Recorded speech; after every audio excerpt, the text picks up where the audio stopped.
Salut à tous et bienvenue dans ce nouveau numéro tout en musique de À l'affiche. Il marie à merveille les rythmes dance floor et soul. Le chanteur Allo Black évoque pour nous son nouvel album Lift Your Spirit. Et puis musique, cinéma et nouvelles technologies, c'est l'un des plus grands rendez-vous culturels aux États-Unis. On vous emmène au South by Southwest Festival. Enfin, le groupe préféré des adolescentes des années 90 est de retour. Les Backstreet Boys fêtent leurs 20 ans avec une tournée et un nouvel album. Et pour donner le tempo à cette émission musicale, je vais bien sûr retrouver Amobe Mevege.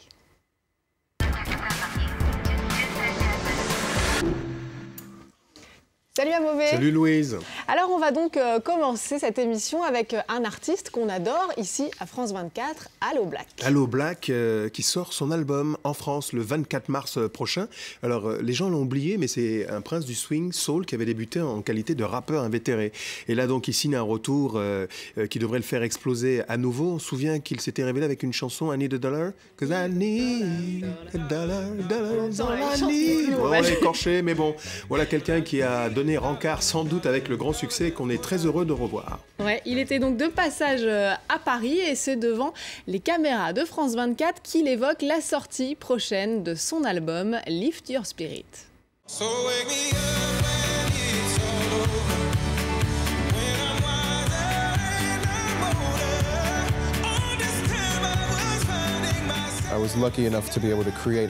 J'ai eu la chance de créer une chanson qui est devenue un succès pour un large public et pas seulement un morceau pour les boîtes de nuit.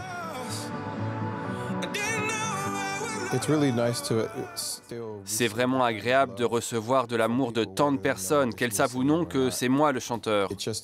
Ça m'aide à savoir que mes compositions fonctionnent.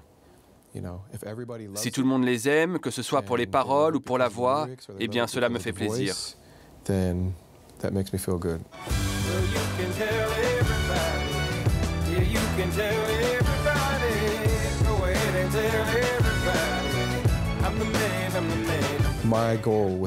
Mon objectif dans la musique a toujours été d'être créatif et de faire quelque chose de nouveau.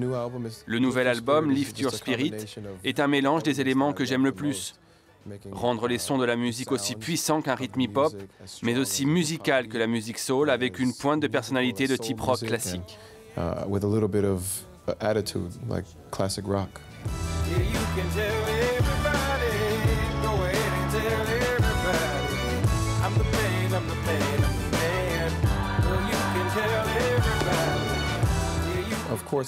Bien sûr, on me considère comme un artiste de soul R&B, mais j'ai fait de la musique rock, soul, dancehall, folk, tout ce que vous pouvez imaginer.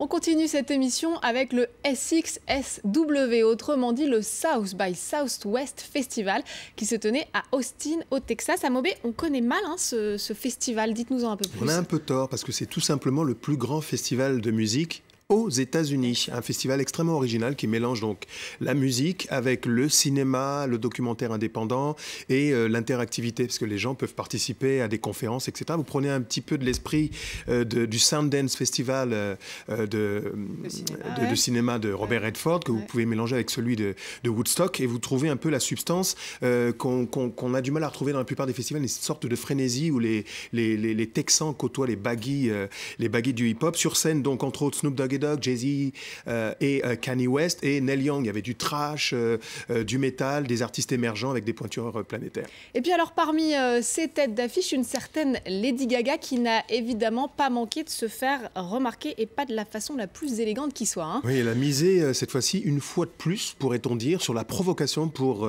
arborer l'étoffe de l'éclat de la mise sous les projecteurs de la musique internationale. Lady Gaga a interprété pendant ce festival 9 morceaux devant un public en épectase. Et pourtant, elle a fait appel à l'une de ses danseuses pour lui vomir dessus. Ouais, pour ce qu'elle appelle... C'est répugnant. Ouais, c'est répugnant pour ce qu'elle appelle une performance artistique. Elle qui revendique une filiation directe avec l'esprit du pop art, a décrété que son corps était un objet, un réceptacle de créativité, telle une toile de peinture. N'est pas Andy Warhol qui veut, je propose de regarder, d'écouter ce qu'elle a à dire sur cette substance, Lady Gaga. Andy Warhol a transformé une boîte de conserve de soupe en art. Il arrive que des choses très étranges et inappropriées changent le monde. Je ne dis pas que le vomi va changer le cours de l'histoire. Mais là, c'est une idée très forte à laquelle on tenait vraiment, et notre respect mutuel, en tant qu'artiste, a rendu possible cette performance scénique. Alors que l'on parle de vous en bien ou en mal, l'essentiel, disait-on, c'est de parler de vous. Mais en fait, la réaction des fans est extrêmement violente, voire virulente. Ouais, notamment Ils sont sur les réseaux sociaux. Sur les réseaux sociaux, choqués, un peu énervés, vénères, un peu furibonds. Et on peut les comprendre. Alors on va passer à une chanteuse qui rêve, semble-t-il, justement d'enregistrer avec Lady Gaga, quoiqu'elle va peut-être revenir sur ses positions après tout ça. Il s'agit de l'Australienne Kylie Minogue, dont le nouvel album Kiss Me Once a sollicité de nombreuses pointures à Mobé. Et pas des moindres. Pharrell Williams, encore Pharrell Williams, le retour. Enrique Iglesias, avec qui elle partage le single Beautiful. Voilà un peu campé le 12e album, le décor du 12e album, dont vous entendez à l'instant en filigrane un extrait. C'est Into the Blue. Alors la chanteuse australienne qui revendique d'avoir mélangé plusieurs pop, c'est un peu lâché, plusieurs styles, c'est un peu lâché. Ça va à l'électropop, en passant par des tendances soul, un peu reggaeophile. Et par ailleurs, elle ne cache toujours pas son ambition un jour d'œuvrer sur scène en tandem, en combinaison avec l'énormissime Madonna et, dit-elle aussi, la fameuse Lady Gaga. À mon avis, là, il faudrait consulter à la fois un psy et peut-être un avocat. Bon, alors on continue avec les sorties d'albums et celle-ci devrait ravir celles qui étaient adolescentes dans les années 90 à l'occasion de leurs 20 ans de carrière. Le boys band, qui a quand même vendu le plus de disques à travers le monde, fait son grand retour avec In a World Like This. Je veux parler bien sûr des Backstreet Boys. D'abord, un extrait.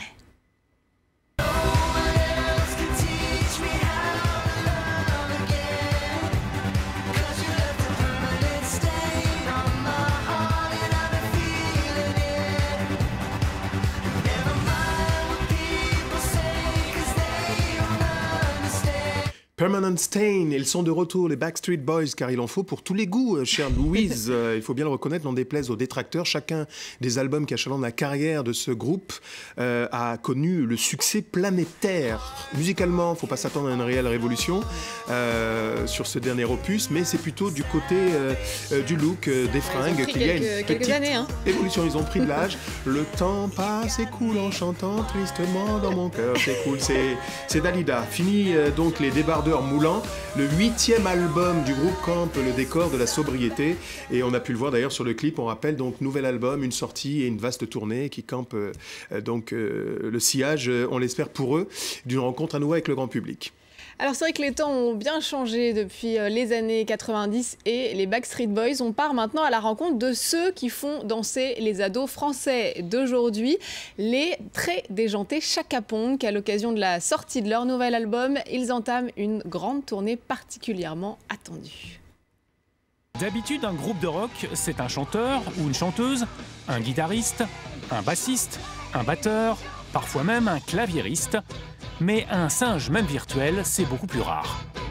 Il est l'emblème de Chaka Ponk, le 7e membre sorti des ordinateurs de cette joyeuse bande de geeks, à la fois graphistes, vidéastes et musiciens.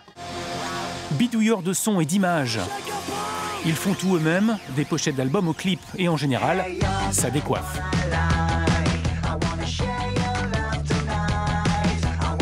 Il y a 2 ans, leurs performances scéniques ont fait sensation. 150 dates, plus d'1 million de spectateurs. Pas de quoi changer pour autant leur priorité. Le vrai succès à nous, c'est de réussir à finir une vidéo. Voilà.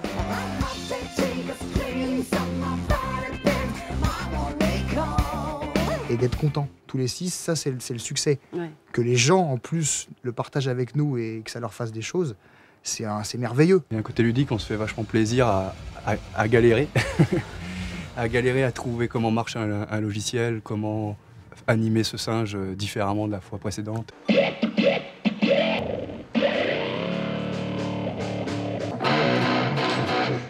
comme d'habitude, on travaille pendant 6 mois d'arrache-pied à tout régler. Puis à la fin, on fait n'importe quoi. Il n'empêche, le Chaka Ponk 2014 a encore pris de l'étoffe. Musiciens et vidéos se complètent comme jamais.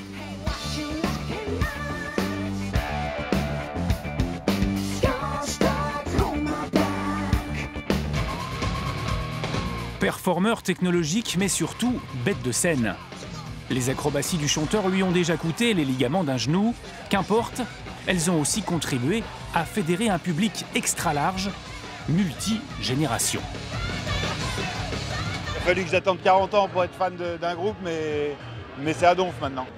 Il y a le son, il y a l'image, il y a l'ambiance, il y a tout, ils ont tout compris, quoi.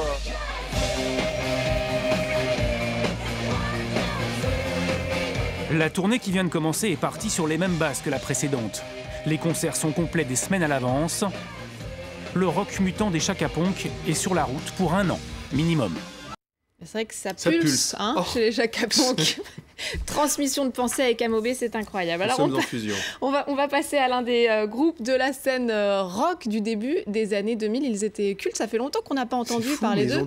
Les Kyo sont de retour avec Tout un le monde nouvel prend album. 20 ans, vous avez remarqué, le temps passe, mais c'est fou quoi. Petit rappel, alors que s'apprête donc à célébrer leurs 20 ans au portillon de la musique, ils avaient glané plusieurs trophées, notamment du côté des Victoires de la musique en 2004, 2 millions d'albums vendus, et là, pour ce retour, un retour à une recette magique, pop-rock extrêmement efficace. Le single L'équilibre, qui porte également le titre de cet album, devrait conforter les fans de la toute première heure. Je propose de retrouver justement ce groupe donc de retour sur le devant de la scène pop-rock, Made in France, L'équilibre, le titre, Kyo, le groupe. Regardez.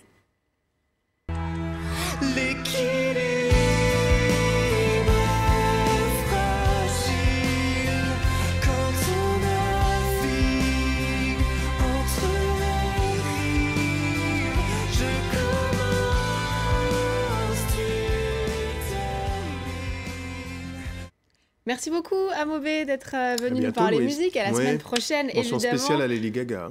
Et merci évidemment à tous de nous avoir suivis. On fait un peu monter la fièvre pour terminer. À quelques semaines du coup d'envoi de la prochaine Coupe du Monde de football au Brésil, on a une idée de l'hymne officiel de cet événement planétaire. Ricky Martin, qui l'interprétera, a fait appel aux musiciens amateurs lors d'un grand concours. Et c'est un Américain, Elijah King, qui aura la chance de voir sa chanson interprétée par la star latino. Je vous laisse en découvrir un aperçu et vous dis à très vite.